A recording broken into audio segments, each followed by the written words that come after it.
Buenas tardes a todas y a todos los hermanos que se encuentran presentes en el Centro de Estudios Teosóficos Guadalajara. El día de hoy, domingo 4 de agosto del año 2019, continuando con el programa del curso del cuerpo causal y el ego, nos corresponde estudiar y comentar el capítulo 22 denominado Trishna, la causa de la reencarnación. Voy a comenzar con la lectura de esta primera hoja y posteriormente concederemos el uso de la palabra a nuestros hermanos que están a través del Zoom y a los del Centro de Estudios para que puedan también participar. Y también agradecemos, como siempre, a todos los que nos visitan en nuestras redes sociales, en nuestro canal de YouTube, y van a tener la oportunidad de visualizar esta sesión. Dice así: hemos casi terminado nuestra consideración de la naturaleza, funciones, crecimiento y desarrollo del cuerpo causal.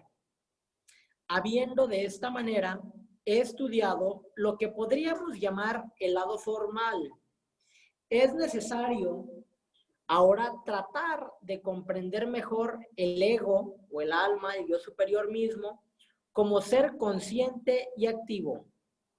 En este capítulo iniciaremos el estudio del ego, yo superior o alma, en relación con sus personalidades. Esto significa en realidad el aspecto vida de la reencarnación. La primera parte de nuestro tema será consagrado a Trishna, esa sed que es la razón principal que incita al ego, yo superior o alma, a buscar la reencarnación. En el siguiente capítulo trataremos más especialmente del aspecto forma de la reencarnación, es decir, su mecanismo. Luego nos ocuparemos de otros aspectos de la actitud del ego, yo superior o alma, hacia la personalidad. Después pasaremos a un estudio de la vida del ego o alma en su propio plano. Finalmente abordaremos, en cuanto permitan nuestros materiales, la relación del ego o alma con la mónada o espíritu. La razón primaria y esencial de la reencarnación es la voluntad cósmica que se hace sentir en el ego o alma, apareciendo en él como un deseo de manifestarse. En obediencia a esto, el ego o alma repite la acción de logos y se proyecta en los planos inferiores. En sánscrito, este deseo se conoce más específicamente como Trishna o sed, en el idioma pali como Tanja. Es la sed ciega de vida manifestada, el deseo de encontrar alguna región en que el ego o el alma, entre comillas, entre paréntesis, primero, busca expresarse. Y segundo, recibir aquellas impresiones e impactos desde afuera, los únicos que le permitirán estar consciente de vivir, de sentirse vivo. Vamos a concederte el uso de la palabra, mi hermano Enrique Guzmán, para que nos des cuenta con la siguiente hoja, por favor. Sí, claro. Esto no es el deseo de vivir en el sentido corriente de la palabra, sino más bien el de una manifestación más completa, un deseo de sentirse vivificado y activo en mayor grado, una ansia de conciencia plena que comprende el poder de responder a todas las vibraciones posibles procedentes de los medios ambientes en cada plano y en tal forma que el ego pueda alcanzar la perfección de simpatía, es decir, sentir con. Como veremos con mayor claridad más adelante, el ego en su propio plano está lejos de ser del todo consciente, pero la conciencia que tiene le da una sensación de mucho agrado y despierta en él una especie de hambre de una realización más amplia de la vida. En esta hambre del ego, en realidad lo que está por detrás del gran clamor mundial en demanda de una vida más abundante. No es la presión exterior la que obliga al hombre a volver a la encarnación.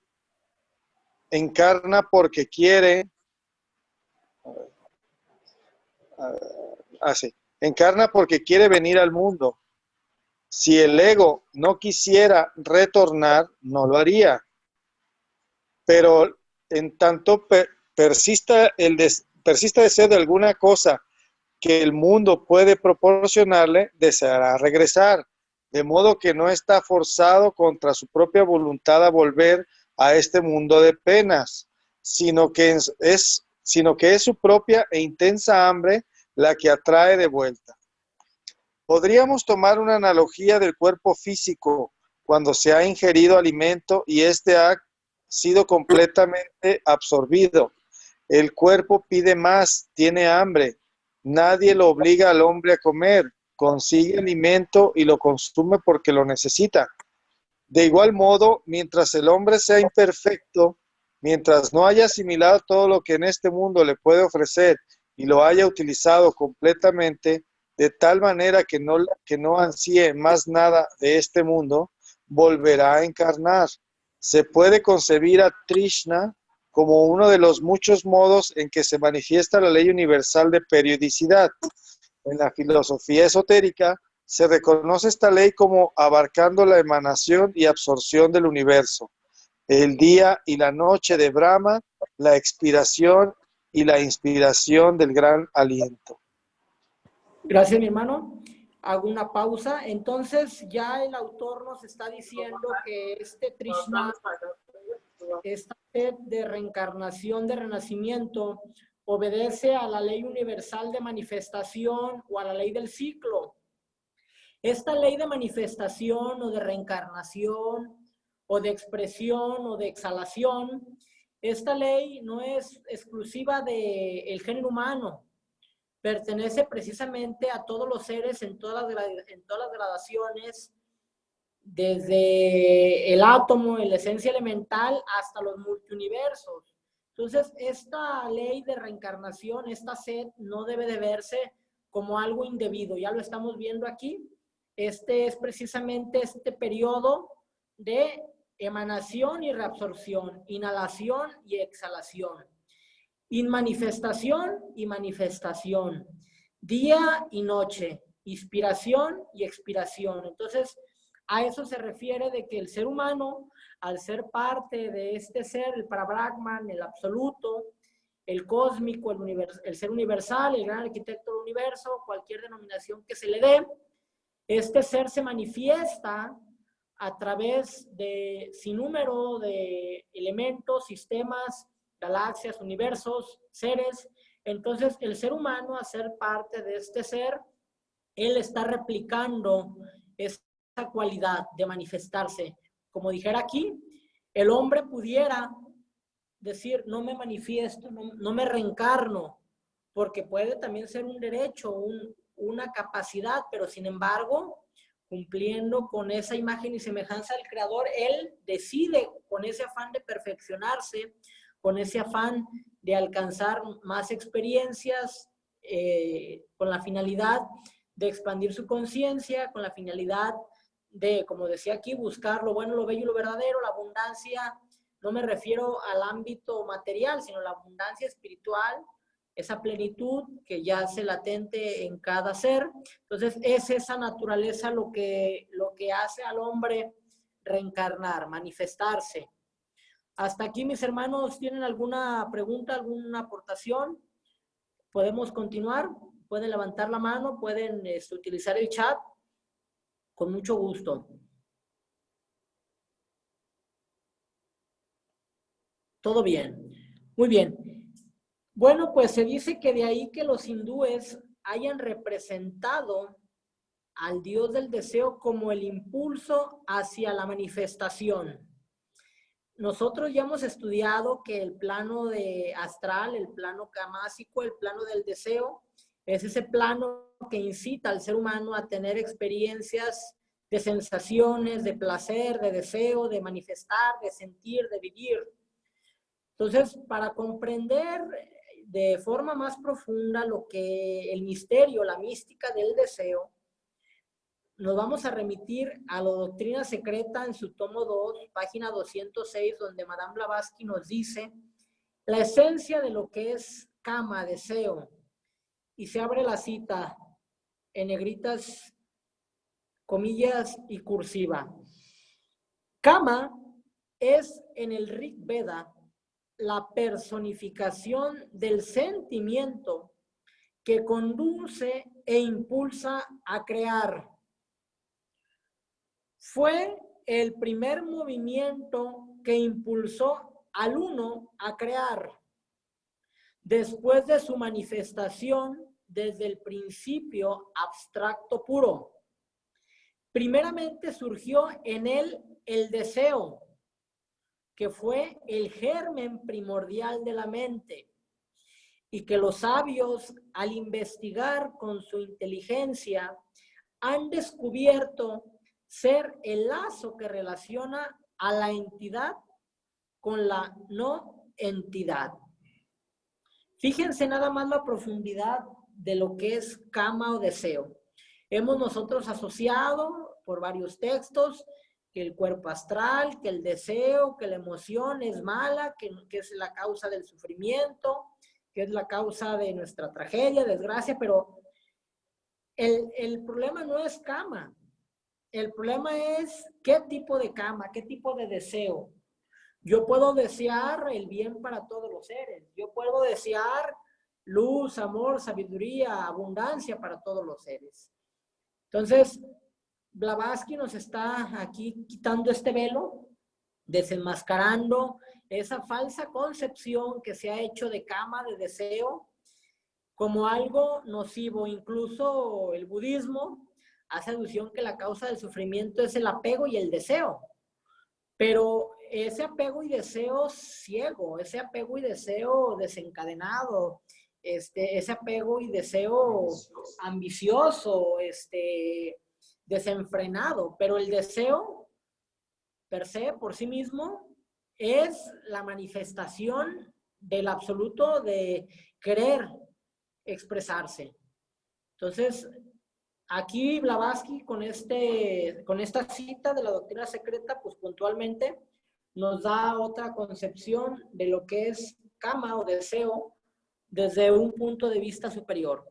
Hasta aquí vamos bien, mis hermanos. ¿Quieren hacer alguna aportación, algún comentario en torno a lo dicho por Madame Blavatsky en la doctrina secreta?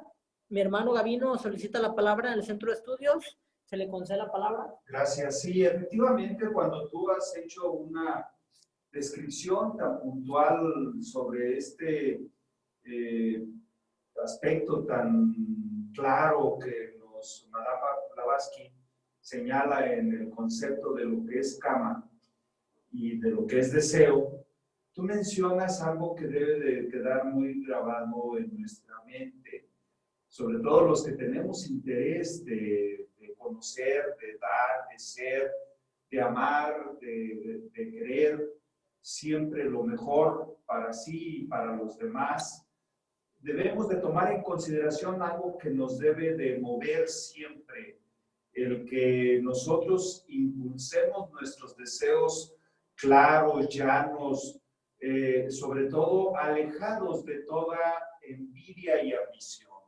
Eso para nosotros debe de ser fundamental porque eso trastoca precisamente la envidia y la ambición, trastoca los mejores deseos para poder ser siempre dignos de tomar en consideración que estamos en consonancia con el absoluto. Así es. Gracias, mi hermano. ¿Alguien más que quiera hacer alguna precisión?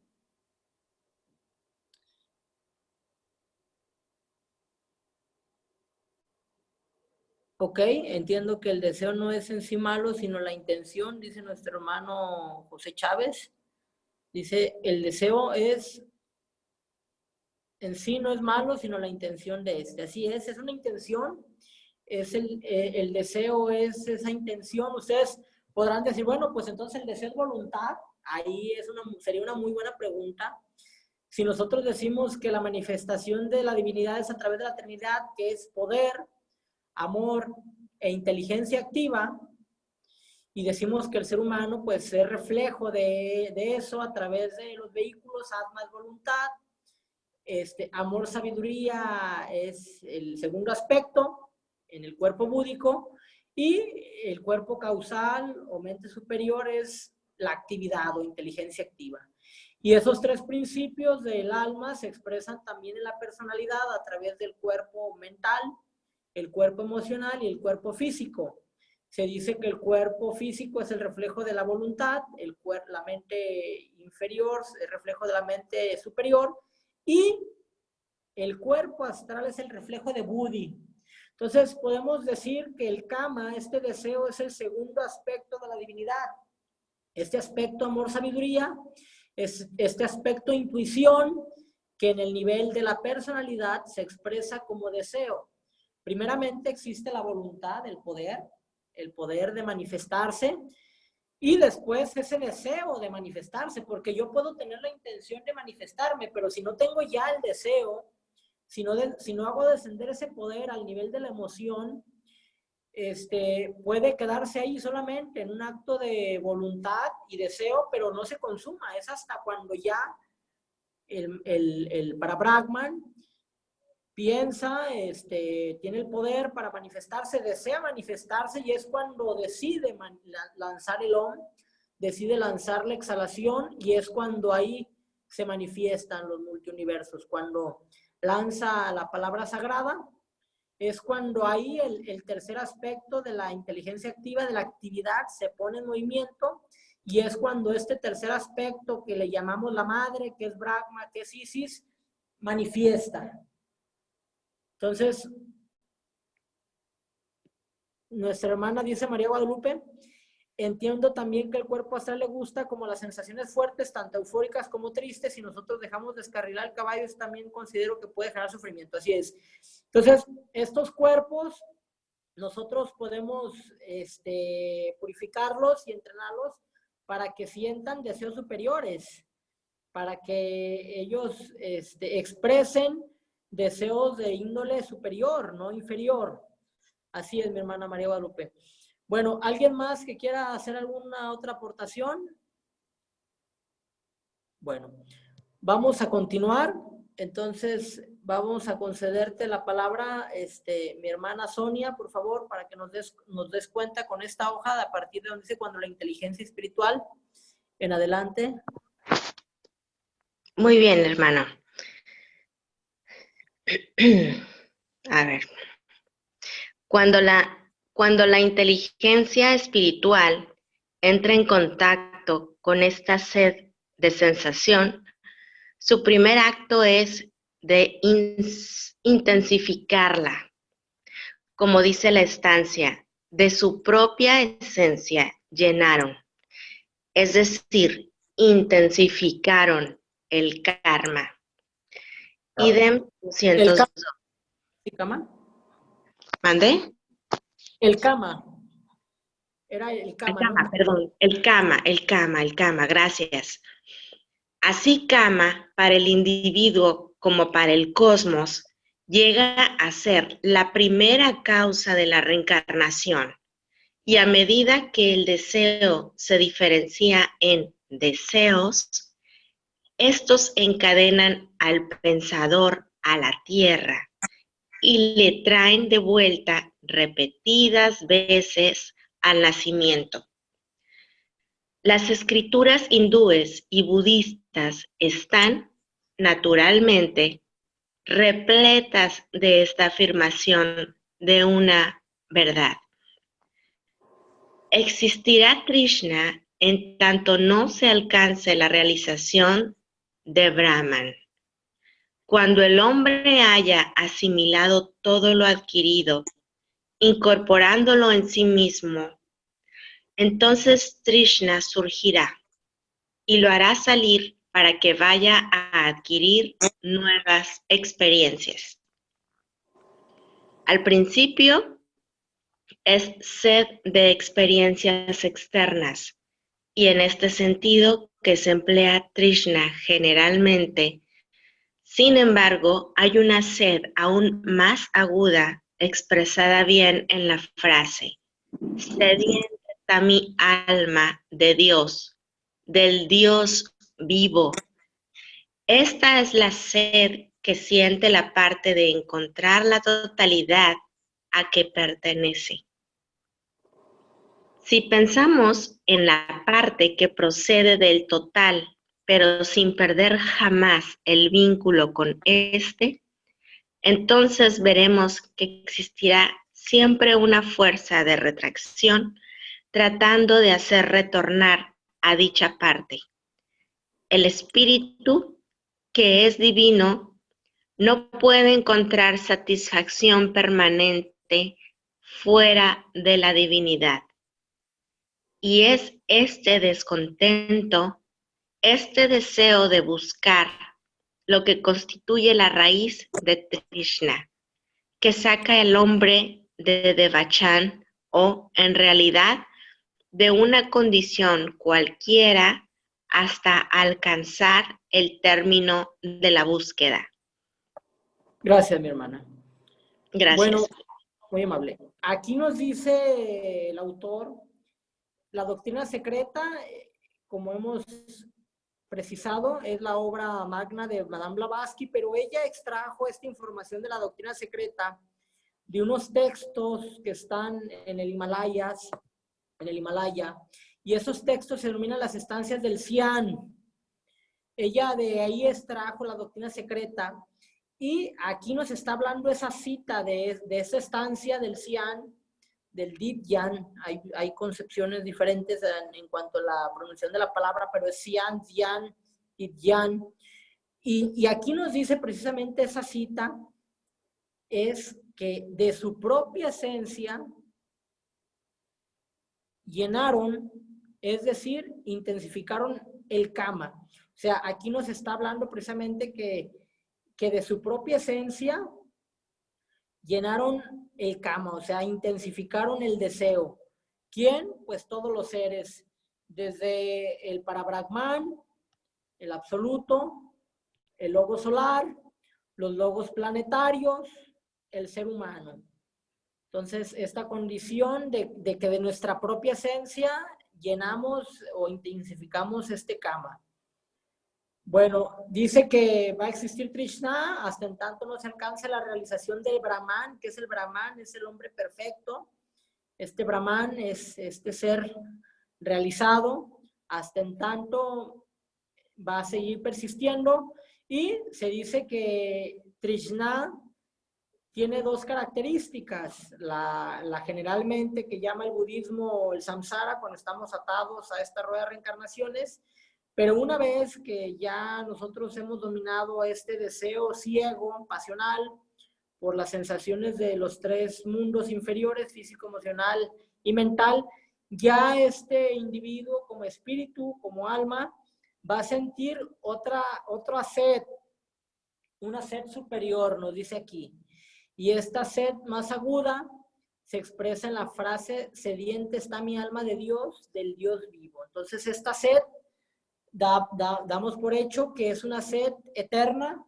Siempre nosotros vamos a buscar ser cada día más el creador, expresar cada día más sus atributos, sus cualidades, cada día manifestar más esta divinidad que yace latente en cada uno de nosotros. Bueno, ¿vamos bien, mis hermanos? ¿Quieren hacer alguna otra aportación, comentario? Bueno, ok, pues vamos a conceder la palabra a nuestra hermana María Guadalupe Ávila para que nos dé cuenta, por favor, con la siguiente hoja. Adelante, mi hermana María Guadalupe. ¿Tienes el uso de la palabra? Bueno. Sí, adelante. Perfecto. Es muy posible para el hombre llegar a una especie inferior de mosca, una temporaria liberación del renacimiento. Así, en la India, ciertos yogis menos desarrollados matan deliberadamente todos los deseos que pertenecen a este mundo determinado. al darse cuenta de que el mundo es transitorio, de que apenas vale la pena preocuparse mucho de permanecer en él, especialmente si se ha sufrido mucho o se ha desilusionado, el hombre llega a esta forma de vairganya, desligamiento, que se denomina técnicamente vairagya de la tierra candente. Y si bien esto no conduce a la liberación completa, da por resultado una liberación parcial. Como afirman uno de los Upanishads, el hombre nace en el mundo al que le conducen los deseos. De ahí que, habiendo matado todo deseo de algo en este mundo, desaparece del mismo y no renace más en él. Entonces pasa a un loka, entre paréntesis mundo, que no es permanente, pero en el que podrá permanecer durante largas épocas. Existen muchos mundos de tal naturaleza, relacionados a menudo con la adoración de una forma divina particular, con tipos especiales de meditación, etc. Y el hombre puede pasar a uno de estos y quedar allí por tiempo indeterminado. En el caso de los que se han entregado mayormente a la meditación, su deseo está dirigido por completo hacia los objetos de la meditación. Por consiguiente, permanecen en el mundo mental donde sus propios deseos les han conducido. Si bien tales personas se han liberado de las penas de este mundo, volverán finalmente a un mundo, a este si aún existe, sino a otro parecido a este en el que podrán continuar su evolución desde el punto en el que fue suspendido. De ahí que solo postergarán las dificultades y por consiguiente no parece valer la pena adoptar el plan descripto. Es debido a la posibilidad de matar el deseo que los instructores ocultistas prescriben en su reemplazo la transmutación del deseo. Lo que se mata resucitará de nuevo. Lo que se transmute está cambiado para siempre.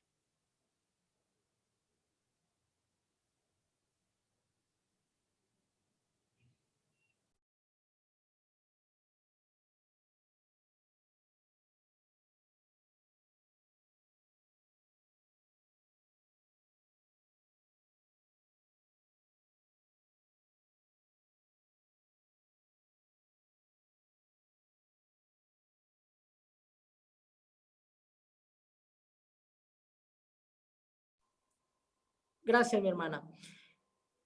Fíjense nada más, mis hermanos, lo que acabamos de leer en sencillas palabras, la profundidad de lo que nos está diciendo el autor.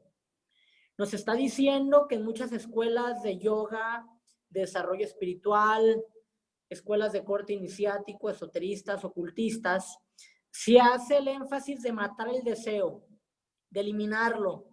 Incluso esta acepción de salir de la rueda del samsara o liberarnos de esa rueda de los renacimientos y esta idea del nirvana como un estado en el que yo me libero y me libero de todo sufrimiento y ya me salvé para siempre y eternamente y pues todos los demás deberán de luchar para alcanzar ese nirvana.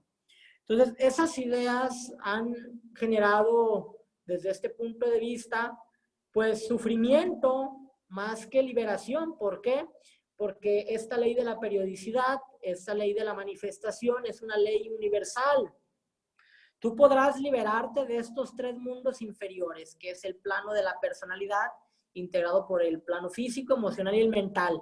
Pero sin embargo, como dice aquí, quedas suspendido, quedas relegado, quedas absorto en tu propio devacán, en tu propio cielo, creyendo que este nirvana pues es lo máximo a lo que puedes aspirar.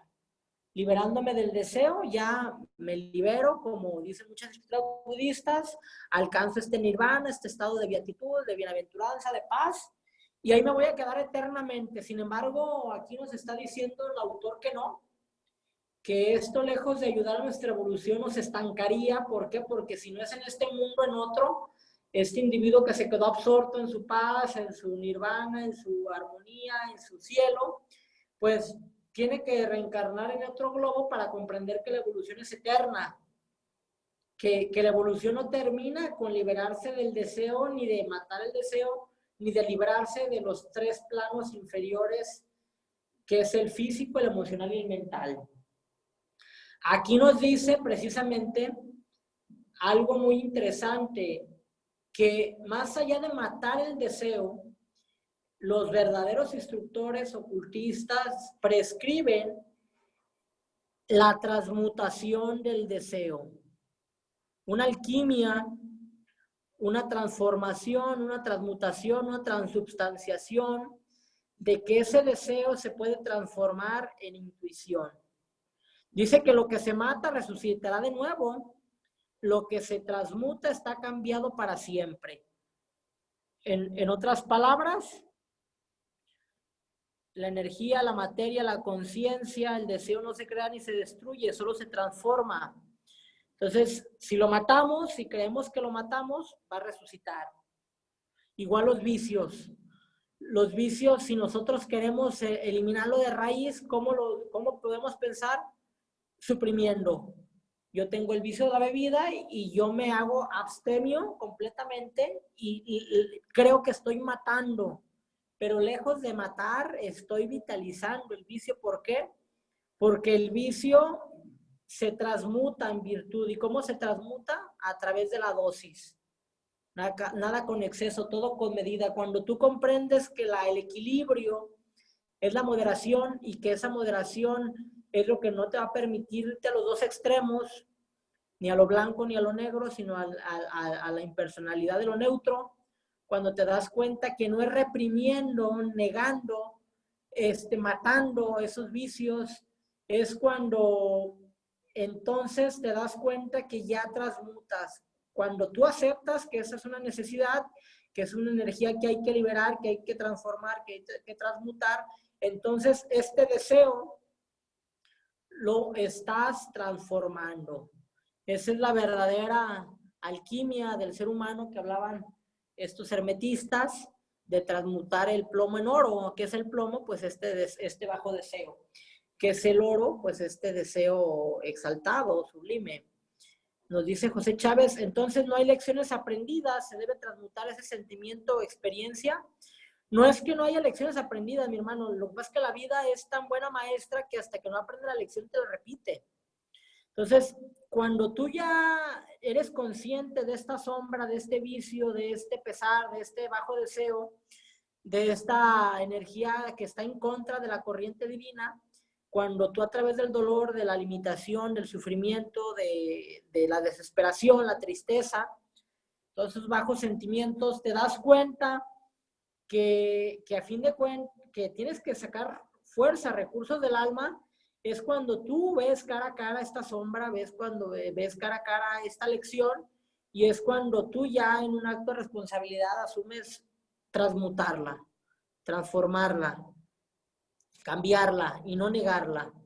De ahí que la psicología de Jung pues habla mucho al respecto, ¿no? De que aquello que niegas es lo que te somete, aquello lo que resistes persiste, que hasta que el hombre no haga consciente su subconsciente, pues nos va a tener encadenado, atado.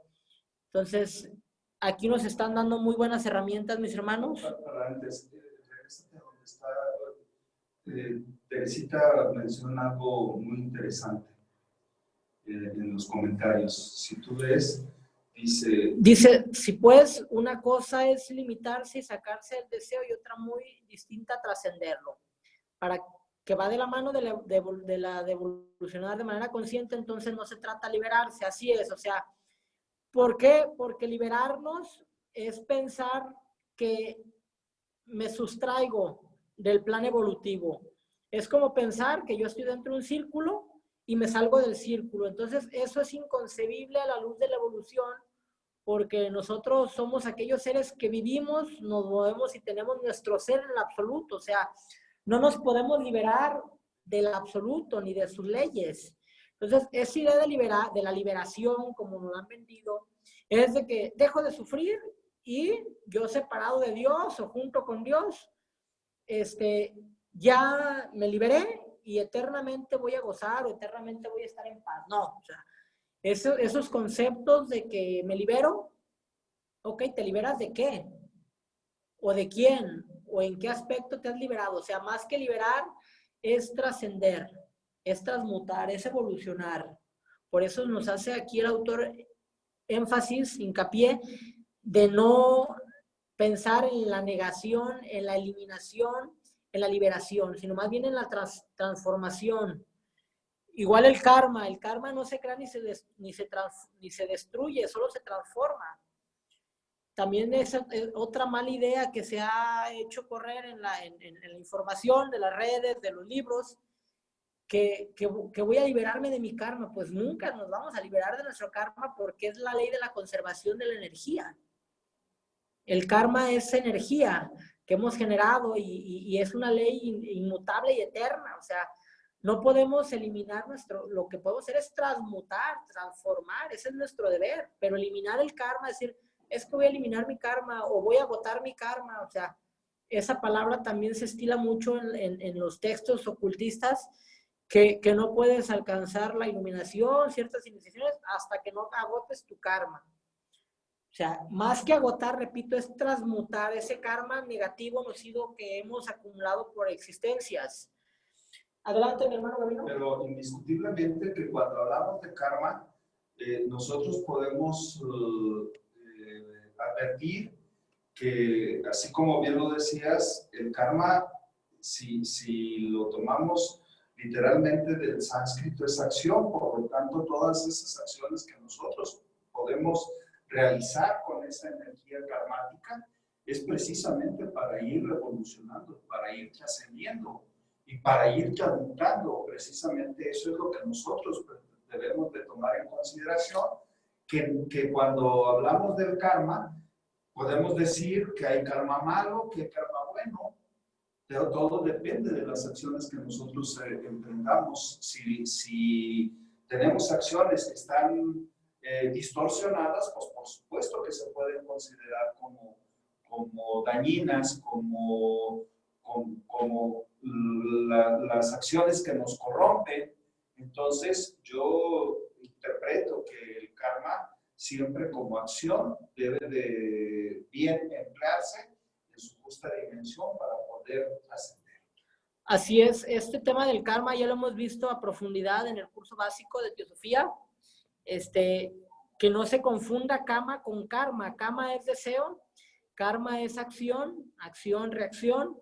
Es esta ley de causa y efecto. Y kama es deseo, emoción, y los dos pues son palabras del sánscrito. Bueno, vamos a continuar entonces con nuestra sesión. Vamos a concederte la palabra a mi hermano José Chávez para que nos des cuenta con la siguiente hoja, por favor. Adelante, mi hermano.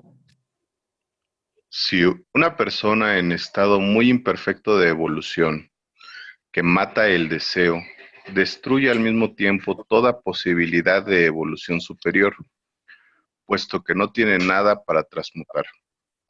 El deseo está muerto para la vida actual, lo que significa que toda la vida superior de las emociones mental está muerta durante dicho periodo. El falso vairagya es una repulsión de lo inferior, producida por desilusión, penas, cansancio de cualquier naturaleza. La verdadera indiferencia hacia las cosas inferiores resulta del deseo de la vida superior y produce un resultado completamente distinto. En la obra La voz del silencio se dice que el alma requiere puntos que le atraen hacia arriba. Al matar el deseo, el hombre se libera solo temporalmente del gusto de la vida. El gusto existe todavía en estado latente y a su debido tiempo renacerá.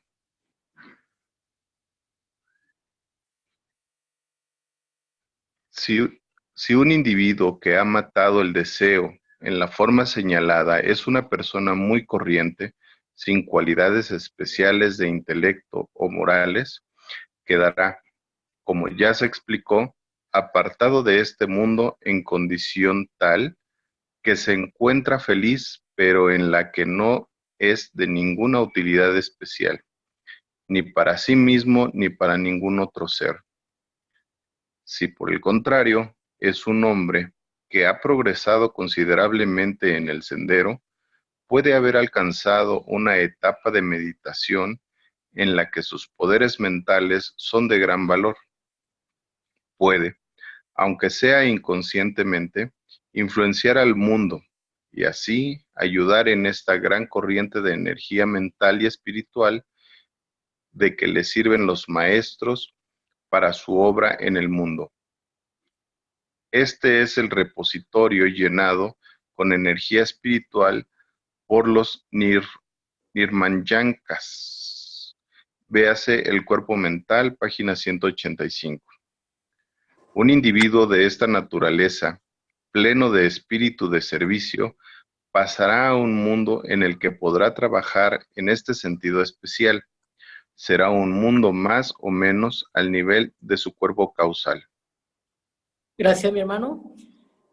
Sigue haciendo énfasis el autor en que esta idea de matar el deseo, porque la voz del silencio dice mata el deseo de vivir, mata el deseo de sentir, pero esta obra de la voz del silencio, que es una obra para aquellos que deciden aullar este sendero de autorrealización, que es una obra muy fuerte a la luz de la personalidad, la hiere, la mata a la personalidad, pero se dice que ese matar este deseo es temporario, pero es que este gusto todavía está en un estado latente.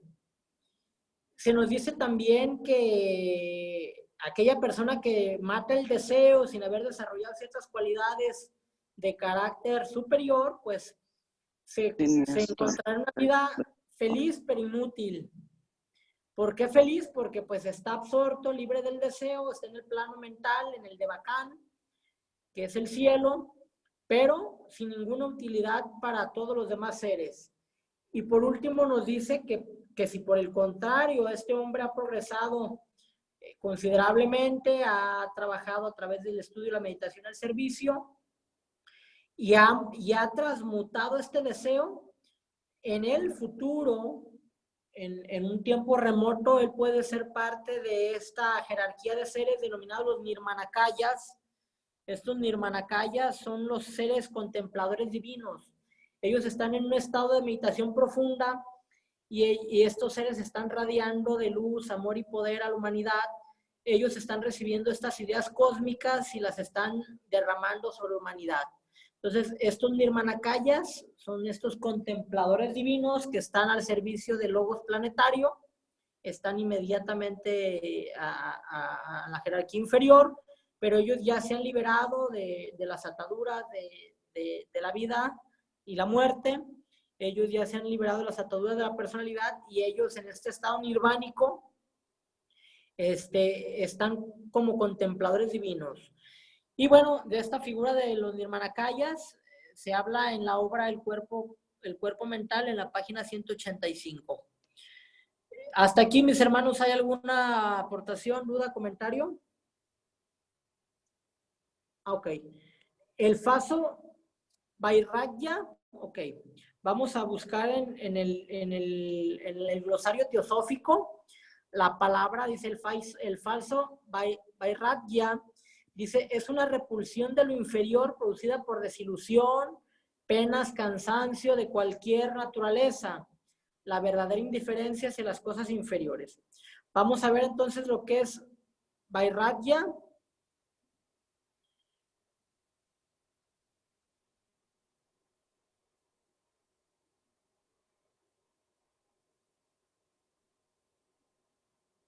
Ok. El Vairagya, podemos decir que es la condición mental de no apego o de desapego, lo que significa estar libre de raga, que es atracción, y dvesha, repulsión. Cuando la mente se libera de esto, está en un estado de Vairagya. Entonces, por eso dice que este falso Vairagya o completo estado de ataraxia, de imperturbabilidad, de liberación, de nirvana, este falso Vairagya es una repulsión. O sea, como decimos, esto de matar el deseo porque no, es que yo tengo que matar el deseo porque no quiero sufrir. porque estoy desilusionado, ya estoy cansado, esta vida, este mundo es lo peor. Entonces mato el deseo para ya no sentir este dolor. Es como pensar que con un veneno, pues como la vacuna, ¿no? ¿Saben qué? Este veneno lo mato con mi propio veneno. O sea, al deseo lo voy a matar. Voy a darle, lo voy a aniquilar. ¿Cómo? No le voy a dar de comer deseos.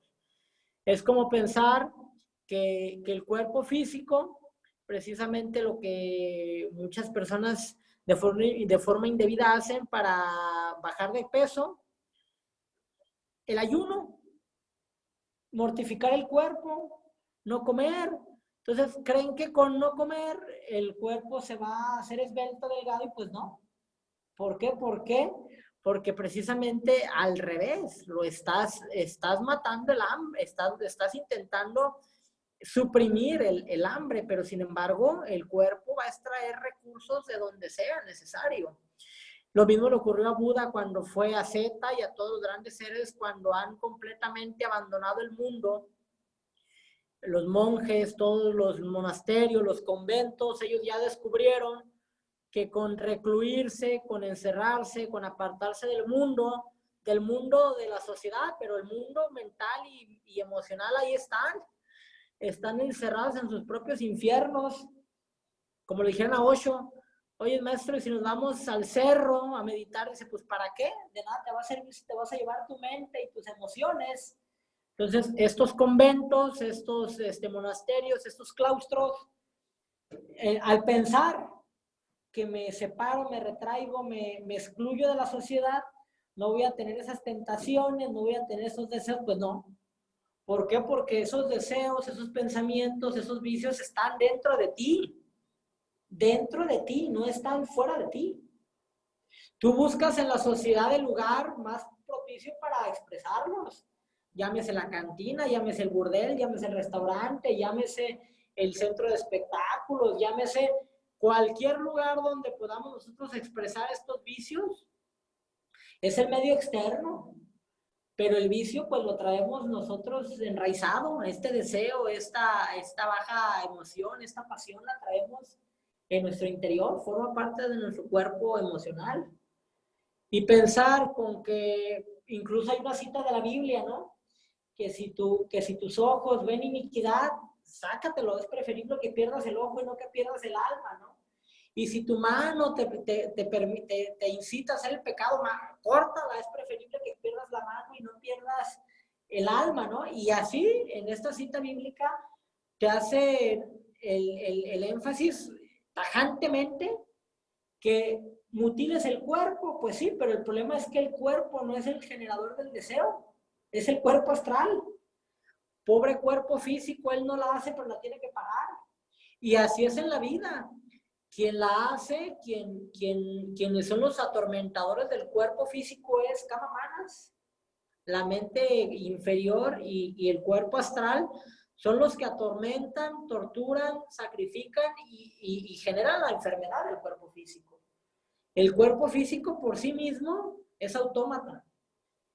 Kama Manas, esta ligación de mente inferior con emoción, es lo que genera pues esta destrucción, esta enfermedad, esta miseria, esta tristeza y los calamidades que sufre el cuerpo físico, pero en realidad no es él.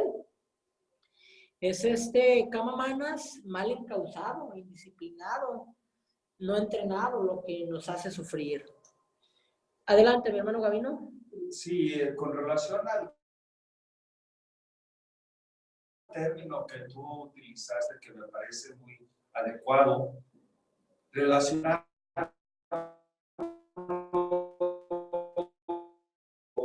si mis ojos ven iniquidad, ¿qué es lo que le debo de decir a mi mente? Que debo de ver cosas que me favorezcan, que me hagan sentir bien al estar observando cuestiones difíciles de verse como tal.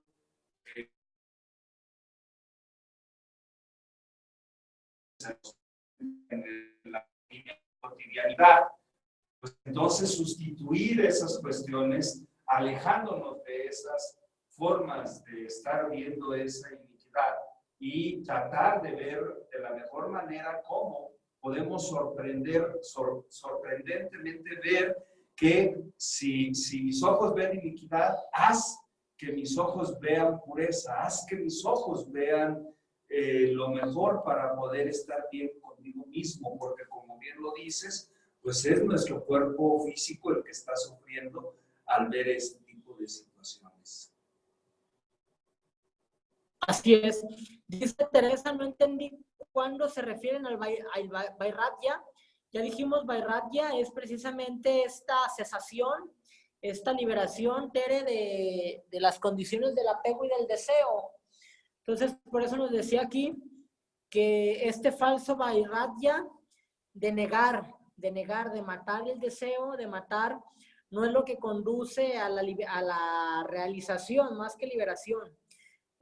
Por eso se llamaba falso Vairagya. ¿Y cuál es ese falso? El de matar el deseo. Como nos lo prescriben muchas escuelas de budismo, de mata el deseo. Entonces es falso, así es un falso desapego.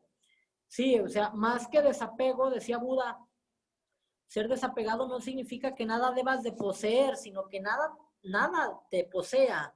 O sea, usar las cosas, no que las cosas nos usen.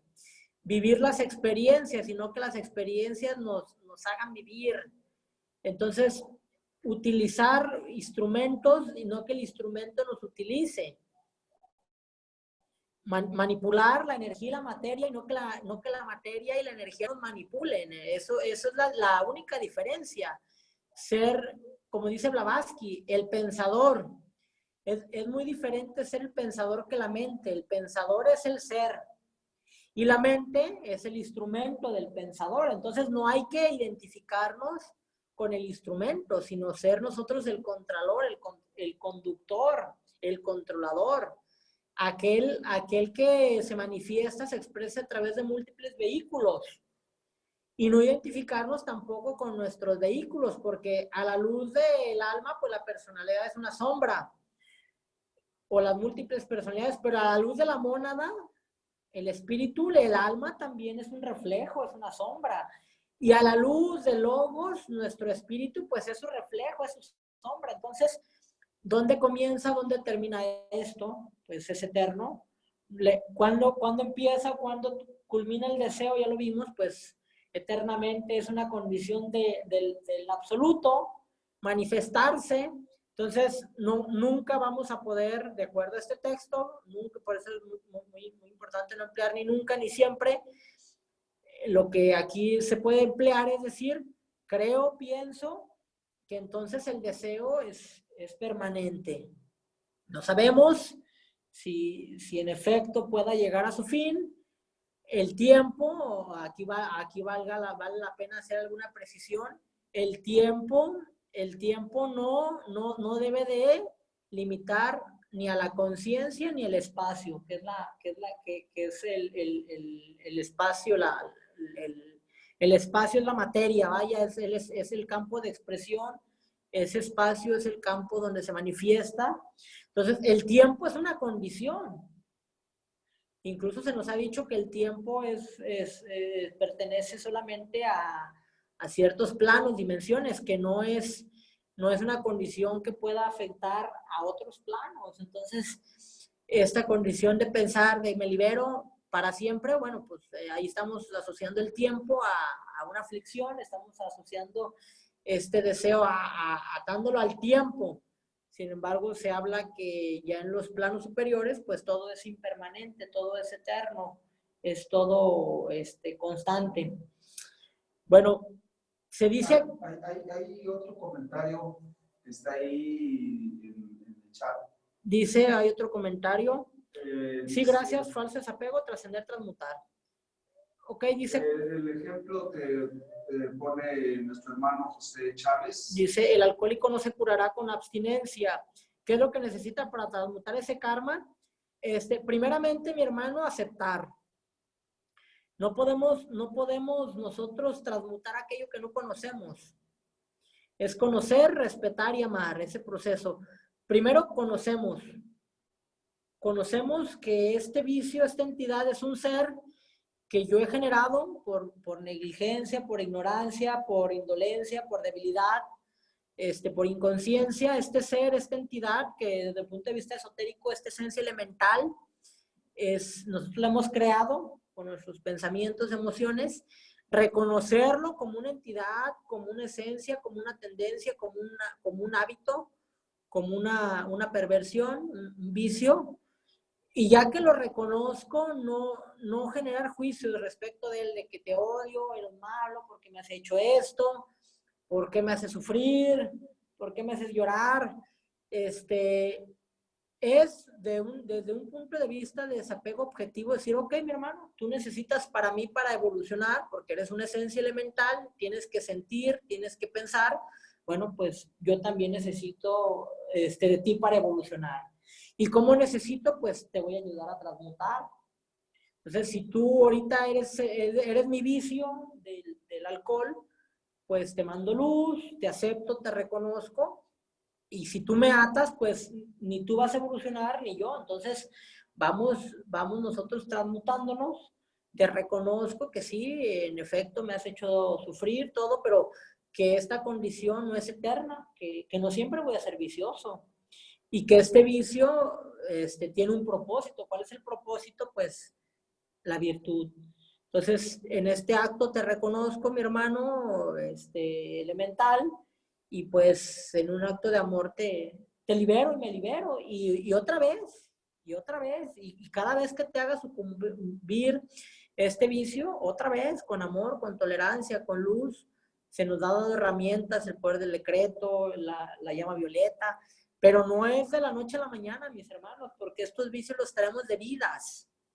Estas mañas, estas tendencias, estas inclinaciones, las traemos de vidas. Entonces, creer, pensar que porque yo decrete, o porque yo invoque la llama violeta, o porque yo vea cara a cara esta esencia 3, 4 días, pues no.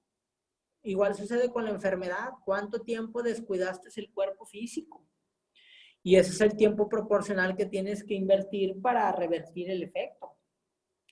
Y no simplemente con una sesión psicológica, una sesión de hipnosis. Todo eso te ayuda. La hipnosis, el decreto, la llama violeta, la respiración, los ejercicios de visualización, la imaginación. Situarte en el estado en el que te quieres encontrar. Si tú, por ejemplo, estás esclavizado a este vicio, bueno, pues visualizarte sano, visualizarte ya optimista, polarizar ese pensamiento, pero es constante esta transmutación del karma, mi hermano José. No sé si queda disipado tu duda.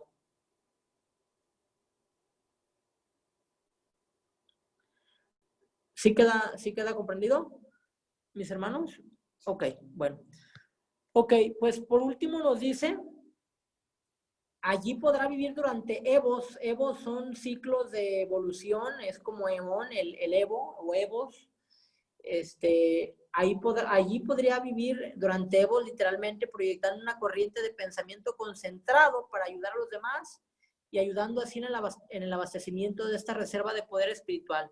Nos sigue hablando de los nirmanakayas, que una vez que nosotros alcancemos esta calidad, este grado, esta jerarquía de contempladores divinos, ahí podemos nosotros, si decidimos alcanzar esas cumbres, proyectar esa corriente de pensamiento para ayudar a los demás y ayudar en esta reserva de poder espiritual, pues en bien de todos los seres, no solamente al género humano, sino a todos los reinos inferiores. Bueno, con este texto damos por concluido la sesión.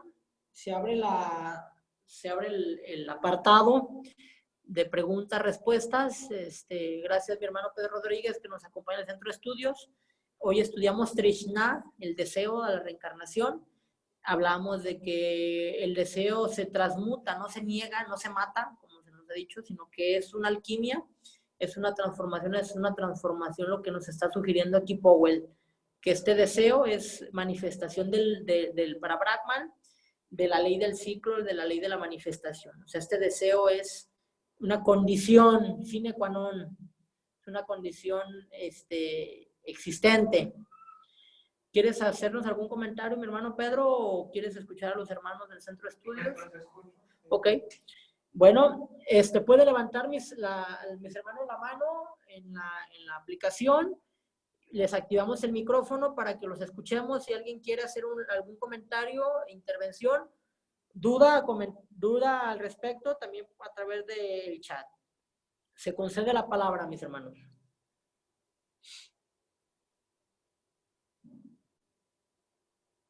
Solicita la palabra a mi hermano Gavino en el centro de estudios. ¿Le es concedida?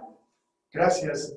Simplemente nada más para dejar muy clarificado el término vairagya, sobre todo extraído literalmente del glosario teosófico.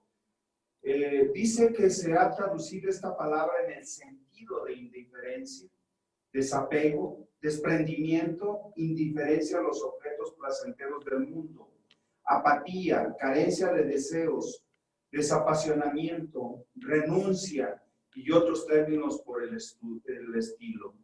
Patanjali, célebre autor de los aforismos del yoga, define la voz vairagya diciendo: es el estado de ánimo, conciencia, en que se halla aquel que ha subyugado sus deseos y no apetece los objetos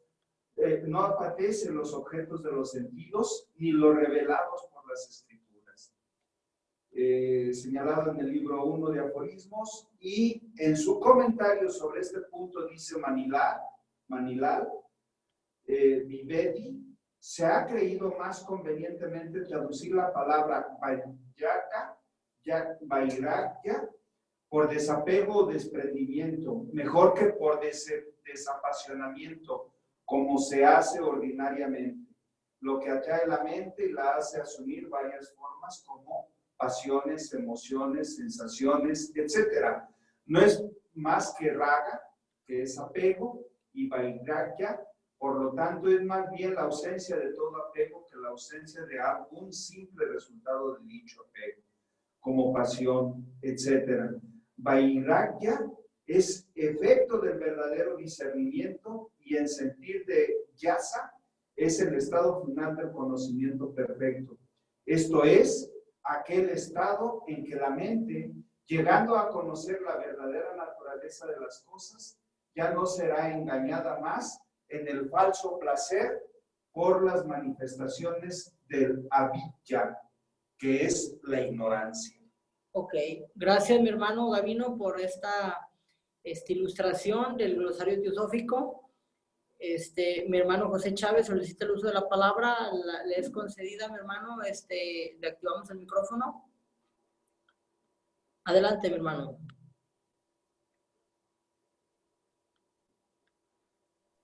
Sí, bueno, primero quiero agradecer la plaza que me ha sido brindada para atraer luz a mi vida. En segundo lugar, pues creo que resalto la importancia de vivir en la conciencia plena de todas las enseñanzas que nos pone la vida.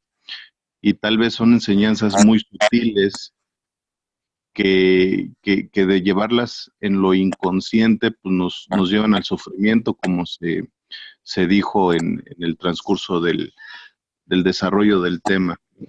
Y pues básicamente, una vez habiendo alcanzado esta conciencia, pues sería lo menos que podemos hacer como seres conscientes, pues el transmutarla y el liberarnos, dejar de ser víctimas en la vida y pues tener esa madurez en lo mental para trascender eso.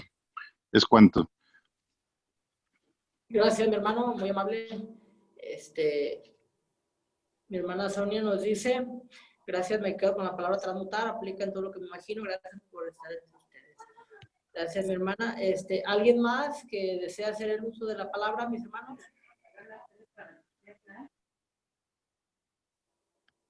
Ok, mi hermano Pedro Rodríguez en el centro de estudios nos solicita la palabra, ¿le es concedida? Yo estuve en un grupo apoyando varios unidos en Cristo. Este grupo se dedicó a rescatar a muchas personas sumidas en el vicio, en los placeres de las drogas, las adicciones. Ahí yo los expuse como propuesta de que por qué no transmutar ese vicio, esa adicción por otra adicción. Porque quitarle a una persona la sustancia, el producto, lo deja vacío, ya que muchas veces constituye una muleta psicológica por tener un problema de personalidad, por tener un vacío en su alma, por algunas razones tiene ese vicio. Entonces yo les proponía eso. Dicen, adelante, ¿qué propondrías? Bueno, hay tantos placeres tan puros que podemos escoger en una vastedad. Lo primero que se me ocurre es, realmente a la hora que tengan ganas, aquella persona, la necesidad más bien, de proveerse esa adicción, esa sustancia, en el momento que lo necesite en su cuerpo, su mente, ahora sí su personalidad, que llegue el momento de aislarse de todos, ponerse ahora sí como el texto de observación, de meditación, de análisis sobre sí mismo, el hecho de ser observador sobre sí mismo, pero en un remanso de paz, de tranquilidad. Hay muchas sustancias, por decirlo así, que le van a traer esa equivalencia del placer, o a lo mejor más, y se le va a quedar más, y además es provechoso. Que es una buena tarde, un buen amanecer, un momento de paz, de remanso, de paz, de tranquilidad, de observarse a sí mismo y proveerse pues, de algunas cosas, como lo es el silencio, como lo que es la soledad, una buena dosis de oxigenación, observar una flor, el proveerse de una flor, eso es un contacto muy directo con el yo superior. Y hay varios factores, ¿verdad? Que hay varios elementos más bien con los que puede transmutar. Yo estoy dando nada más lo que es la oscuridad, y lo que es la soledad, lo que es la quietud, ¿por qué no un perfume? Si no usan incienso. Bueno, lo que se ocurre sí es de que ser un observador de sí mismo y de darse ese momento de tranquilidad. Que es difícil, porque ya lo he propuesto yo a compañeros que tienen la adicción de la nicotina. Y no pueden estar sin nicotina, se dejan la computadora, dejan la gente, incluso. Un asunto muy importante por irse a fumar el cigarro. Pero hay varios, yo lo hacía grosso modo, estaba yo ofreciendo esa posibilidad, pero hay más, mucho más, que aquí el tiempo la nos permite. Gracias, mi hermano, sí, muy amable. Sí, en efecto, hay medios para llegar al mismo fin. ¿Cuál es el fin del ser humano? Pues el placer, el elixir, estos estados de paroxismo, de la conciencia exaltada. Entonces, la meditación, el estudio, el servicio y el ejercicio son excelentes herramientas para liberar nuestras drogas naturales, endorfina, oxitocina, feromonas, dopamina. Entonces, y con efectos pues escasamente secundarios para el organismo.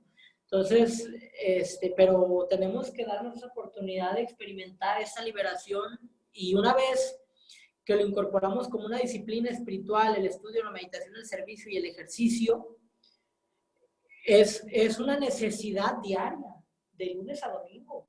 ¿Por qué? Porque tú estás segregando tus propias drogas y estás tú, como los grandes seres, los grandes iniciados, pues en esos estados de dicha, de éxtasis, de robamiento, de maravilla. ¿Por qué? Porque pues esas sustancias ya surtieron sus efectos y no es una cuestión falácica, ni es una panacea, no es un estado irreal o no es un estado inventado, ¿no? Cada quien por su propia experiencia podemos experimentar esa segregación de sustancias, dijera mi hermano Pedro, endocrino hipofisiarias, que estas glándulas, estos chakras proveen y que al liberarlas, pues generan esos estados exaltados de conciencia, porque no son alterados, son exaltados de conciencia. Las drogas químicas generan estados alterados de conciencia, alteran el curso normal de la conciencia, el alcohol, el café, la droga, los precursores químicos, pero las drogas naturales o las sustancias naturales segregadas por estos chakras, esos generan estados exaltados de conciencia, no alterados. Que ahí hay una diferencia grandísima entre estados alterados y estados exaltados de conciencia. Bueno, mis hermanos, pues en vista de lo anterior, les agradecemos su puntual asistencia, su participación. Nos vemos la próxima semana y hasta pronto, mis hermanos. Gracias a todas y a todos.